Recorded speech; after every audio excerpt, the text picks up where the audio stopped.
বলছি হিমাদ্রি কিশোর দাশগুপ্তের সোমনাথ সুন্দরী আছে?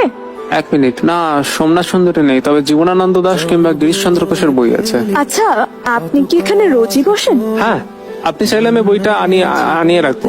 তাহলে তাই করুন। আরে আপনি নয়, তুমি। আপনিটা যেন বড় বেমানান, তুমিটাই থাক।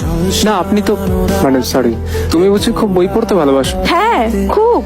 তুমি কি করতে ভালোবাসো? লিখতে, ভাবতে।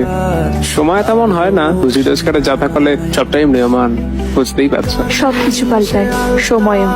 আচ্ছা চলো। হ্যাঁ, আমি একটু বাজারের দিকে যাব, তুমি কি তাহলে? হ্যাঁ, আমি ওইদিকে যাব। আচ্ছা আচ্ছা, তুমি কি রোজ সকালে ওখানেই বসো? সকালে ওখানে থাকি না, কেন বলো তো? আসলে বলছি, কাল সকালে হাঁটতে যাবে? কোথায়? অচেনা কিছুর খোঁজে। আমার যা অজানা যা অচেনা সবটাই এক। তুমি দেখবে, আমার চোখ দিয়ে দেখবে। হাতটা ছেড়ে যেও না কখনো। আমার মতো মানুষের হাত ছেড়ে চলা দায়, দেখা তো তোমায় বলা উচিত। তুমি থাকতে পারবে তো আমার সাথে? কাচের কুটো জাহাজ বানাবো। কালকের দিনটা কি বলো তো? কালকের দিনটা স্পেশালিটি কি? জীবনের প্রতিটা স্পেশাল দিনে আমার কাছে অথরা চাই। দিনক্ষণের হিসাব করবো কিভাবে বলতে পারো? তোমার মতো একটা পেসিমিস্টিক মানুষ না আমি জীবনে দেখিনি। আমি এমন হাজারো মানুষের নাম বলতে পারবো যারা চোখে দেখতে পেতেন না, কিন্তু জীবনে অনেক বড় বড় কাজ করেছেন, কারণ তারা প্যাশনটাকে ভালোবেসেছে। ক্লড মনে ছবি আঁকতেন, জে ফেলি মিউজিশিয়ান ছিলেন, এমস থার্বার লেখক ছিলেন। তুমি না লিখতে ভালোবাসো, ভাবতে ভালোবাসো, আগে প্যাশনটাকে ভালোবাসতে শেখো। দীপ চলো, এটা পড়ে যাবো। রেডি হয়ে নাও।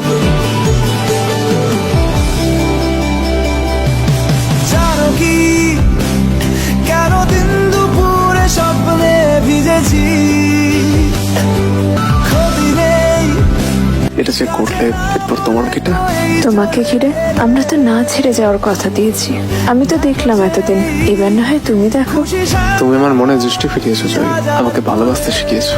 তুমি আমার লেখার অনুপ্রেরণা হবে। জাহাজ যদি ডিঙিয়ে হয়, হাতের উপর হাতটা রেখো। এসব যদি সত্যি নাও হয়, অকারণেই সাথে থেকো। এটাই তো ভালোবাসা। চলো বলে ফেলি, কত কথা বলি, জন্মেছে বলতে তোমায়, তোমাকে চাই।